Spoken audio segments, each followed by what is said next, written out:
Hello, everyone. Welcome to VOD of Consciousness in what seems to be the long episode week. We'll see how long this one goes. But for now, we have a portal to close. Last time we killed the Armageddon Lords, I got Panic. Yay. I am not spec'd to make use of Panic, which is fine. But I just want to take down this guy. And hopefully we can complete this mission. I feel like the party setup is pretty strong. So, I think we probably will, but I just want to make sure I'm clearing some of these enemy groups.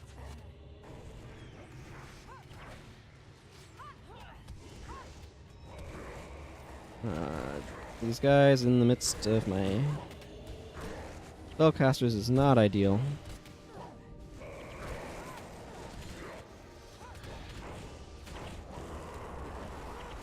Oh, we have so many interrupts. It's fantastic. Okay. So we've got this random dude and a monk boss, or a necromancer boss remaining. I don't think there's a monk titan now that I think about it.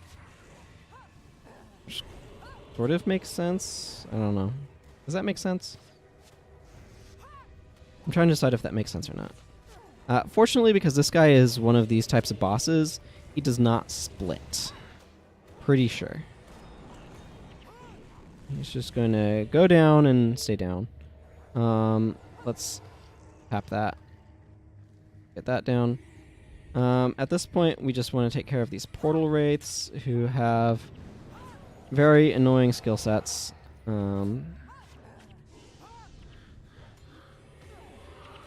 And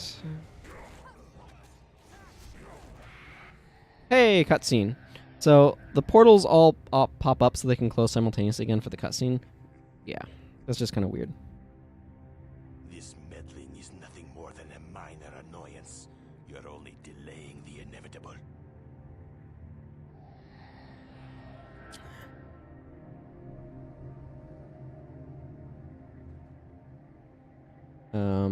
And then we tell everybody to come with us or something. This cutscene is weirdly formulated, is what I'm trying to get at here.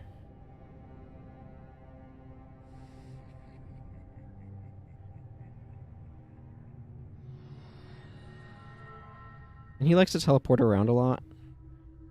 I don't know.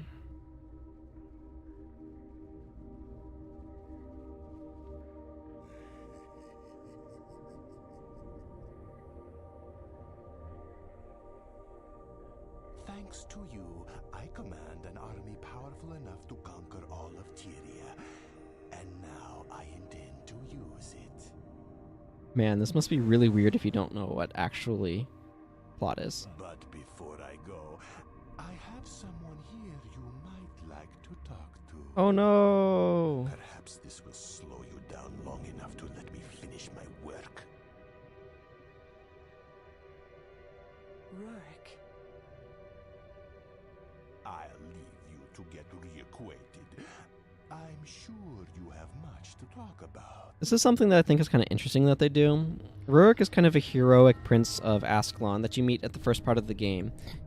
And he sacrifices himself in a very sort of heroic, self-sacrificial way to help everybody survive their trip over the Shiver Peaks.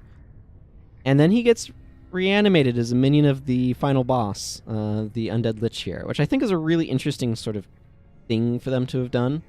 I don't know how novel it is or not, but I do find it to be pretty interesting.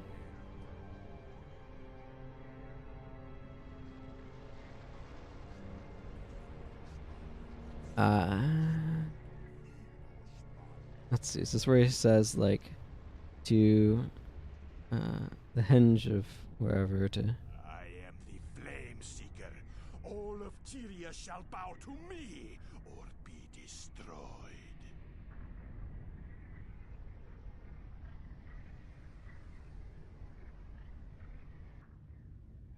Forgive me.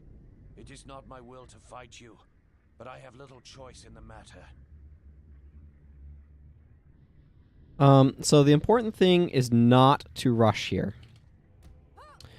We can go back, by the way. That's totally something we can do. I am not hitting my right buttons at all. That's okay. We will persevere. The reason why not to rush him, by the way, is he's surrounded by 2 Sparks of the Titans, and there would be 8 of these guys if you rush him, which can easily leave you overwhelmed. So what I actually want to do at this point is just say peace and run away from the rest of this fight for the moment, because I want to check to see if there was any loot that was dropped for us, like all the way back here. That cutscene skips a lot of land. As you can see, it teleports us there, from here to there, and then across this whole plains area. I don't know quite why they did that, but I guess they just decided there was no reason to have you go through this area, even though they put it here for some reason. So, you know, whatever, that's awkward. But I'm just gonna go down this way and check if there's any loot. Bit of a trek, but hey, whatever. And what does the survey say? Hey, there was some loot. I thought there was. Probably not worth it to come back this way to fight this one hand of the Titans and collect this 103 gold. But, you know, whatever. Stop them from doing everything ever. And go collect our money. You'll notice we go from 612 gold to 625 gold. Yep, that was absolutely worth it. The reason why when we pick up that quantity is it gets evenly split among everybody in the party. So that's 103 divided by 8, which is not going to be a whole lot. So realistically not worth doing, but I wanted to show that you can do that for whatever reason you want to. So you'll note that this is going to take us back up this direction. I think you might actually go through some of this area in a different mission. I don't remember. There's a bunch of area down this way that I kind of want to just map out because I'm here. There's technically a title for cartography, which is uncovering the map. So you can see some of the beaches and stuff of this abysmally forsaken place. Yep.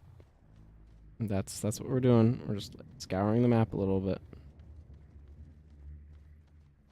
So that's interesting. That means that strip stuff is kind of like beach, and there's like an inland river or something. Yeah, there's a river that's going inland over there, which is kind of cool.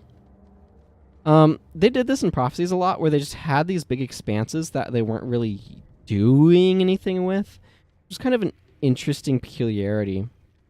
Probably the most, in my mind, aggressive of these actually is in the Dunes of Despair mission in the desert. So I'm just going to kind of leave us on auto walk. And if I pull the map over to this way, there's like a whole area. So the mission takes place here, and it's a defense mission, so you're trying to defend that spot. And there's this whole area all the way over into here that you can only access from that mission.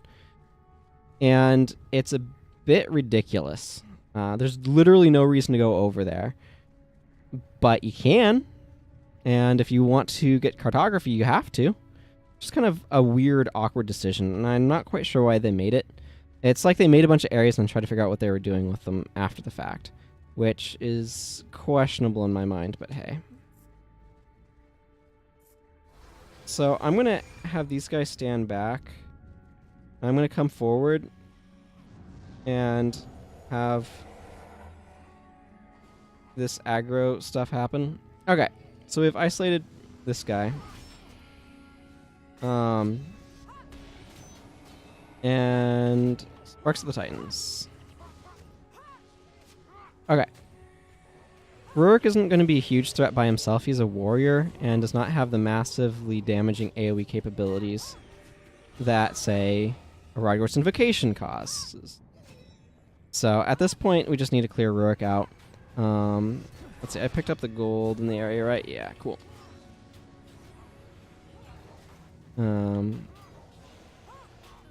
Yeah, and I mean, he's just a boss, so has lots of durability, and that's about it. He does have 100 Blades as an elite skill that you can capture off of him. This was like the only place to do it originally. But there's easier places to get it now, which I think I might have done already. Listen to me. The door of Komali must be closed. Kill the Lich while he stands atop the Bloodstone inside the caldera. If you do this, his spirit will recharge the soul batteries, and the door will close again. You have served Ascalon well. I beg of you, do one last duty for your prince. I'm from Eluna. Anything, my prince. But, you know, standard dialogue. End my misery. Release me from the Lich's spell. If that is what you wish.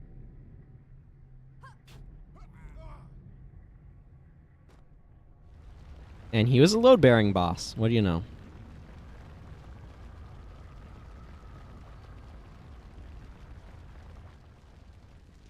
Travel well, Prince Rurik, until we meet you again in the Hall of Heroes.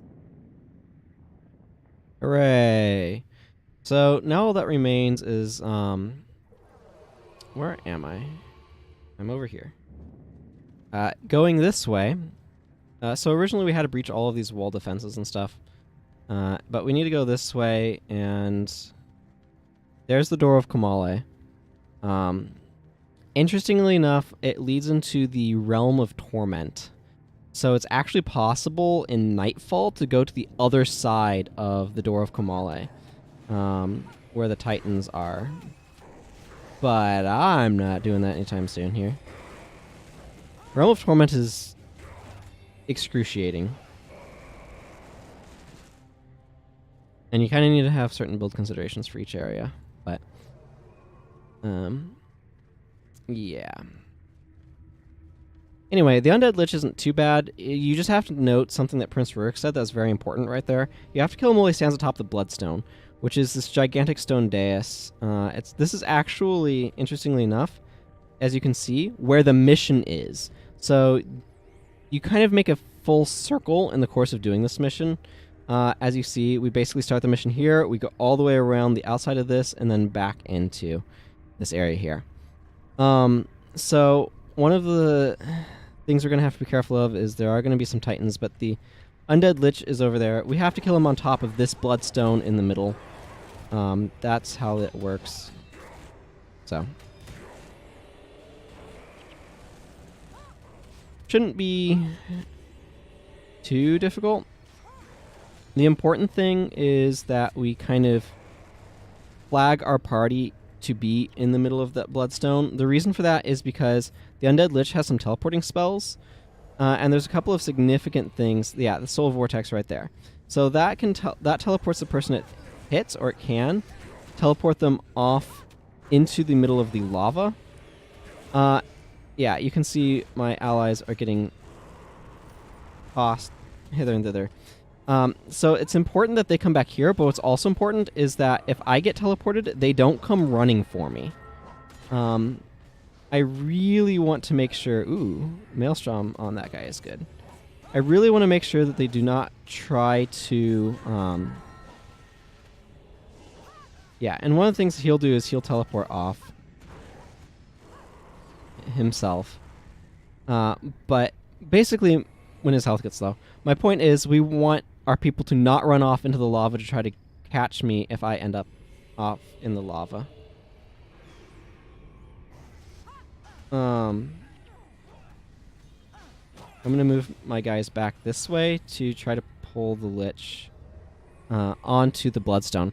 He will respawn if you don't kill him on the Bloodstone. So I think it's possible to, if he dies on the Bloodstone, for him to just be dead. But if you're not careful, it can be...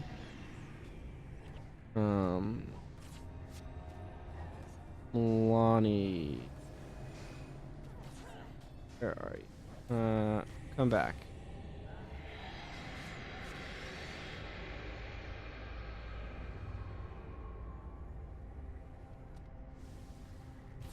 Okay, yeah, so you see he has full health now. Typically what this boils down to is you just have to kill him a couple of times. Usually not too bad. He's not himself that dangerous, he's just very annoying. So, yeah.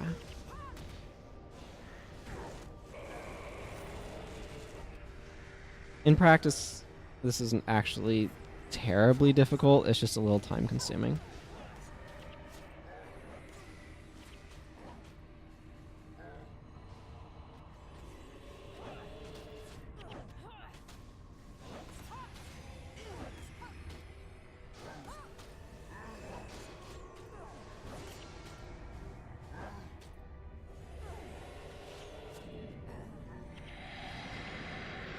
Yeah, and that's the cutscene, so. Yay! 1,000 experience and a skill point. And that charges the soul batteries. This is Mersat tech to keep the door of Komali closed. And then cliches happen.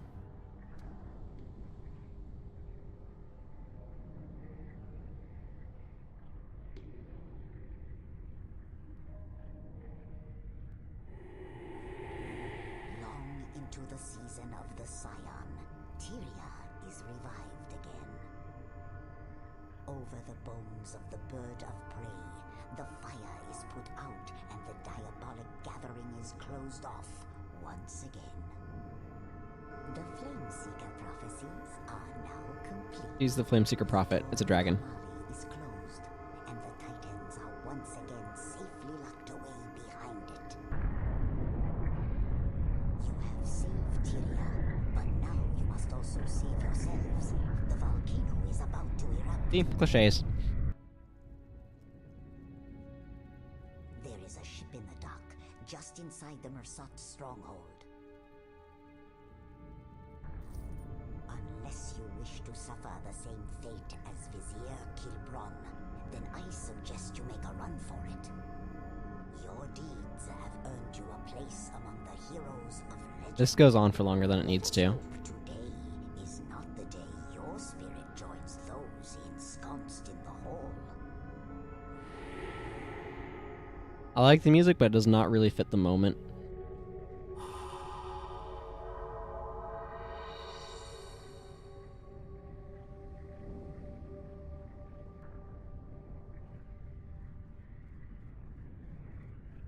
That's an important artifact called the Scepter of Ore. Yeah, I love running a nice, smooth 120 frames per second. You're just not seeing 120 frames per second, by the way, and I fully recognize that YouTube does not care for frame rates that high.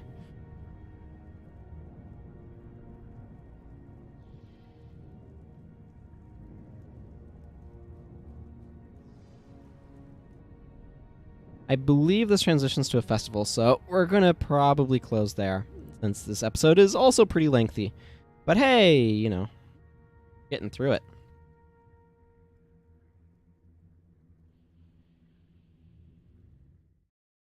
Now we go to a special part of Drockner's Forge to celebrate. So, we're going to enjoy the festivities next time, everyone. Until then, take care.